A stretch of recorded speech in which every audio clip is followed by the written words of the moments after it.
Rana jewellers, মৌসুমী বাগডাঙ্গা বাজার। Phone number 9609196868।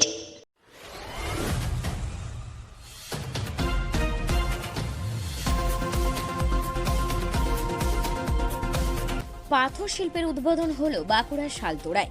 বেশ কয়েক বছর থেকেই বাঁকুড়ায় বন্ধ পাথর খাদানগুলি, ফলে খাদান মালিক সহ পাথর খাদানের উপর ভিত্তি করে অর্থ উপার্জনকারী শ্রমিকদের বিপাকে পড়তে হয়েছিল। জীবন জীবিকার তাগিদে শালতোড়া ছেড়ে অনেককেই চলে যেতে হয়েছিল বাইরে কাজ করতে। এবার মুখ্যমন্ত্রী মমতা বন্দ্যোপাধ্যায়ের অনুপ্রেরণায় বাঁকুড়ার শালতোড়ায় উদ্বোধন হলো পাথর শিল্পের।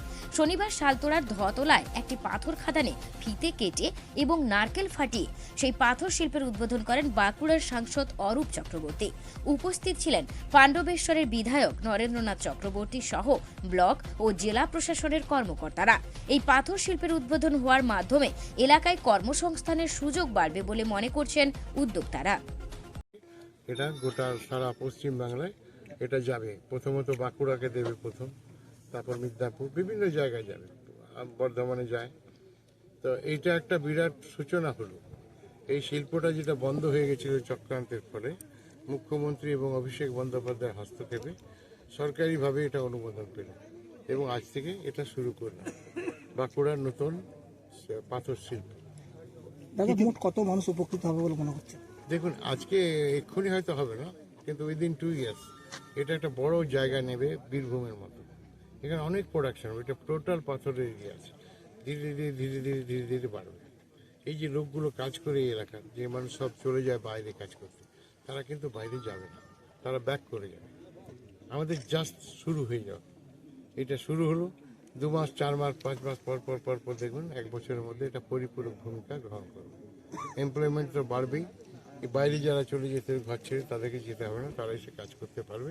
আর লোকাল যে চাহিদাটা পাথরের, সেটা মিটে যাবে। পাথরের দামটা তো কমবে, কি মনে হয়? অবভিয়াসলি দাম কমবে। উৎপাদন যখনই বেশি হবে তখন তো দাম কমবে। ঠিক আছে, আমাদের দুটো প্রবলেম ছিল, বালি এবং পাথর। এই দুটোরই সলভ হচ্ছে। বালি অলরেডি শুরু হয়ে গেছে, অনেক টেন্ডার করা হচ্ছে বালির জন্য, আরও 95টা শুরু হয়েছে। কারণ সরকার থেকে যে ঘরগুলো দেওয়া হয়েছে, সেই বাড়ি করতে পারছে না, বালি ইট পাথরের জন্য, সেগুলো পরিপূরকভাবে চালু হয়ে যাবে। পাথর শিল্পের সঙ্গে শ্রমিকরা বিভিন্ন সময় বিভিন্ন রোগের সমস্যার সম্মুখীন হয়, তাদের ব্যাপারে কি আপনারা চিন্তা ভাবনা করছেন?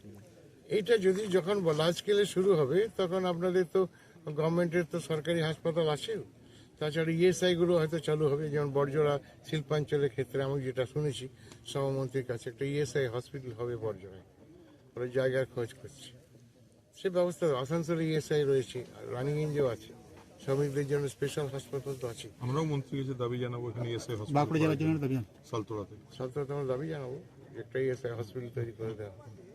যখন ব্যাপকভাবে শ্রমিকরা কাজ করবে, অবভিয়াসলি তাড়াতাড়ি সুযোগটা পাবে। ঠিক আছে, থ্যাংক ইউ।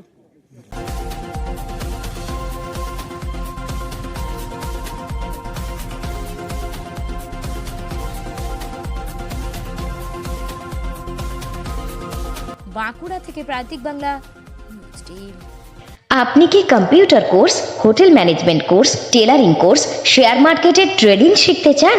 এখন সব কিছু এক ছাদের তলায়। চলে আসুন আমাদের ঠিকানায়। ঠিকানা মৌসুমী বাগডাঙ্গা বাজার, সমবায় ব্যাংকের নিকটে। বিশদ জানতে যোগাযোগ করুন স্ক্রিনে দেওয়া নাম্বারে।